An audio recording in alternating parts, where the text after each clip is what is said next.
Remember in 2020 when we were like, man, 2021 is going to be such a great year. The coronavirus is going to be gone. We're going to be going outside and doing a bunch of crazy things. Man, that aged like shit. But we got some pretty cool video games that came out throughout the year of 2021. And I'm going to talk about my 4 favorites from the year. Let's start off with Forza Horizon 5. Now, I'm not usually a fan of racing games. In fact, I usually make fun of them every time they're shown at events or anything like that. However, Forza Horizon 5 did kinda knock me on my ass, and I was not expecting to like it this much. Forza offers you a way to ease into the game. You know, the game can be really as casual as you want, and the other drivers on the road can be, again, as casual as you want. It also helps that the game is an absolute treat to look at. I mean, when you look at this game, it truly feels like one of the only next generation titles in terms of its art direction and just overall fidelity. The game also features endless options for vehicles for you to drive. And I'm a person that doesn't know or care about cars in any way. Bro, I don't even have my license, but it's so cool to try out many different vehicles and see how they compare to each other. The map of this game is also so much better than Horizon 4. I never really cared for the environments in Horizon 4. It never really spoke to me. In fact, I thought it was kind of boring and drab in a lot of situations.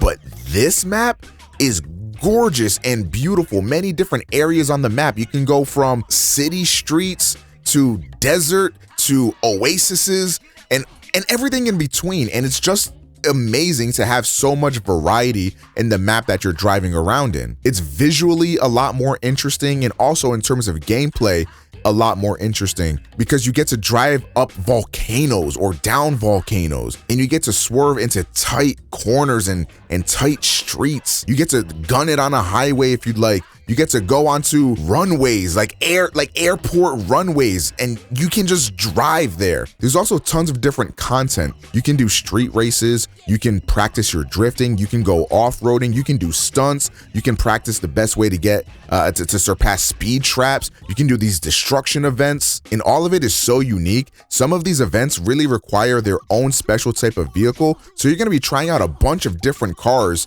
just to see which one is better for which sort of event you're doing. And this is made easy because when you are starting a street race, or when you're starting a drift or a drag race or whatever, the game will tell you, hey, these are the cars in your collection that we recommend you use. It takes all of the guesswork out of it. So if you don't know, hey man, should I be using a muscle car for street racing? Well, the game can sort of guide you in the right direction. So that way you know you're at least using the right tool for the job.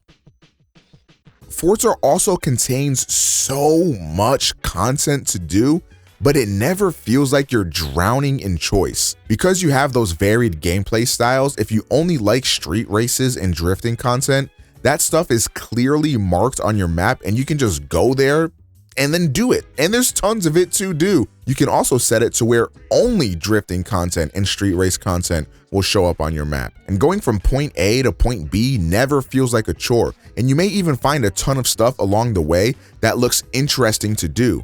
And it feeds into this constant gameplay loop that creates that one more race mindset, and it'll have you playing for hours. I think Forza is a game that you just don't get until you play it. I think most people that try it out will find themselves accidentally losing multiple hours to it because of how easy it is to get absorbed in that gameplay loop. Is Forza this revolutionary masterpiece? I mean, no, but it knows exactly what it is, and it executes on it so well that if I were to critique it, I would just be nitpicking. That's not to say it's beyond flaws. I've heard members of the Forza community complain about various bugs and shoddy multiplayer, so avid Forza fans may feel a bit differently. However, I play this game exclusively offline at my own leisure, and I really haven't experienced any bugs worth bringing up. This is a huge win for Game Pass. I would have never played this game if it wasn't offered as part of the Game Pass membership, but I'm so glad that I did. This game is easily worth the full price tag, but I understand that many people, myself included, would not be willing to take that risk.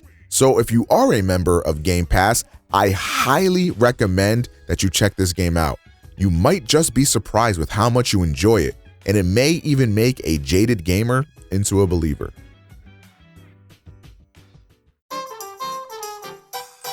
Next up on my list is Super Mario 3D World plus Bowser's Fury. Super Mario 3D World is dog shit. Okay, well, maybe not that harsh, but that's not the part of this game that makes it onto this list.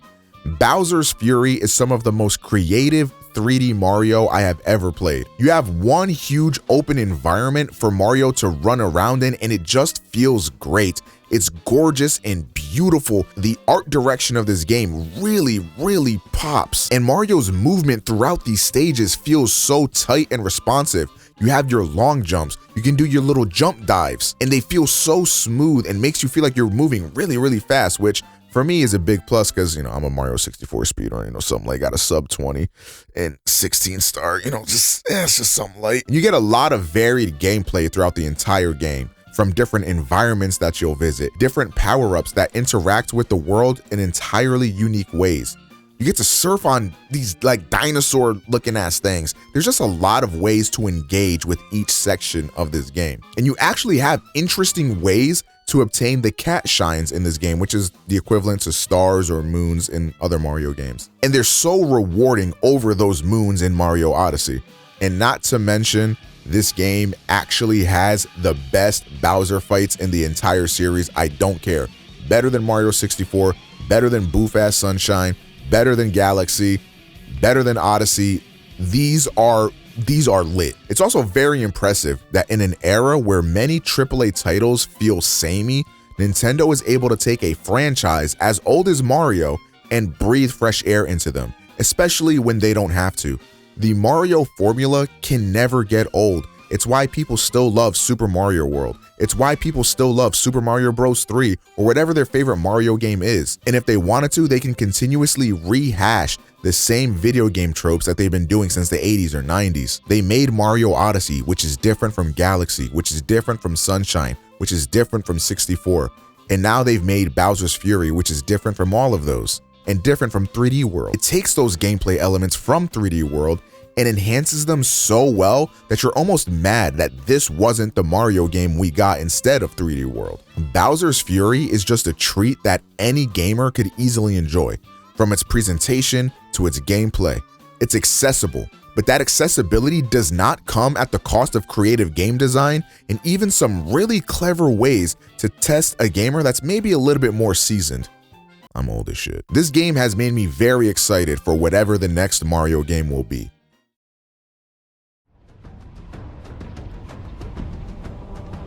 All right, it's time. Next up is Halo Infinite. I had pretty much given up on the first-person shooter genre entirely. And then the Halo Infinite rollout begins, and I think it looks amazing, even in that build that the internet roasted to oblivion. The game would end up getting put back in the oven for about another year or so, and the end product is my favorite FPS game in years. But that's not to say that this game doesn't have a lot of flaws, because oh boy it does. Its progression and rank up system is so archaic that it feels insulting. I mean, this would be behind the times for when Halo 3 came out. This is just, it's unacceptable. Not to mention the cosmetics in the game that are part of the Battle Pass, and even some cosmetics that aren't part of the Battle Pass at all. I mean, they have you paying for basic colors, stuff that's been included and free in every other Halo game. And what makes it worse is that the colors or accessories you buy for your armor are locked to certain armor cores. That makes no sense. So if I like red armor, I have to buy red armor for every core that I have. This is just ridiculous, 343. Ranked is also incredibly flawed. There's too many players in ranks where they don't belong. I've seen many players in Platinum, Diamond, and even in Onyx that are just not playing at that level. If you ask anybody who's grinded Halo Infinite in any even semi-serious manner, they will tell you this.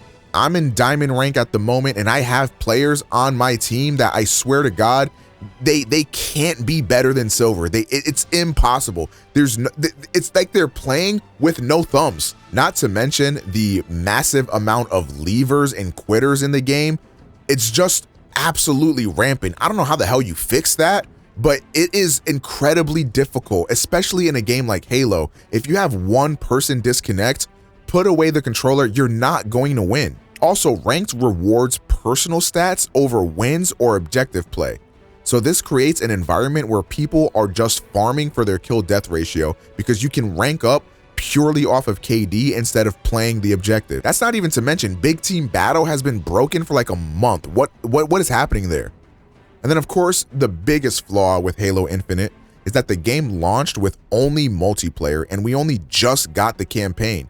But there's still no co-op, no forge, and custom games work about as well as the ice cream machine at McDonald's. But if I have all of these flaws, then how the hell can this game be one of my favorites of the year? And that's because they got literally everything else right, and that's the important shit.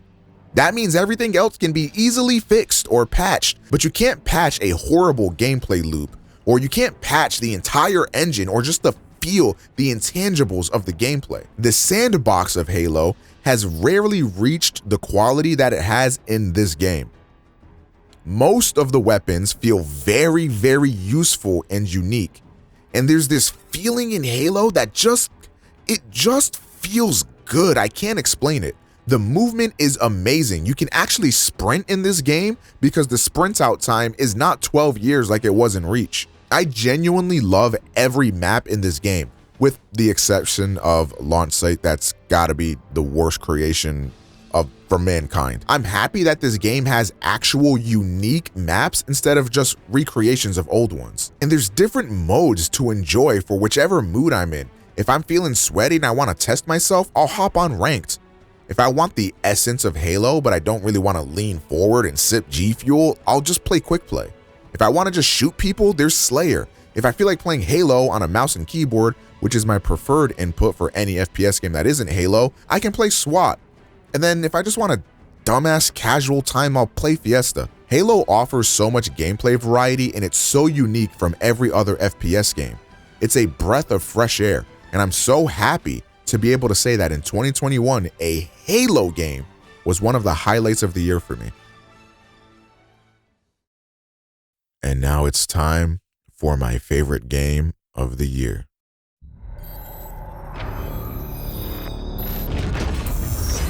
Metroid Dread. Fuck me sideways, this game is a certified creamer. I have always loved the Metroid series, but admittedly, I've never completed a Metroid game before this one.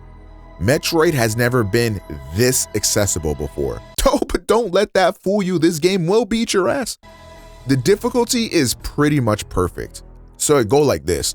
You enter a boss room and you get completely annihilated. I'm talking straight up used and abused. And you're thinking, well, I mean, this is physically impossible. I'm only a human. But then you keep playing and you keep dying. But each time you get a little bit further than you did the last time.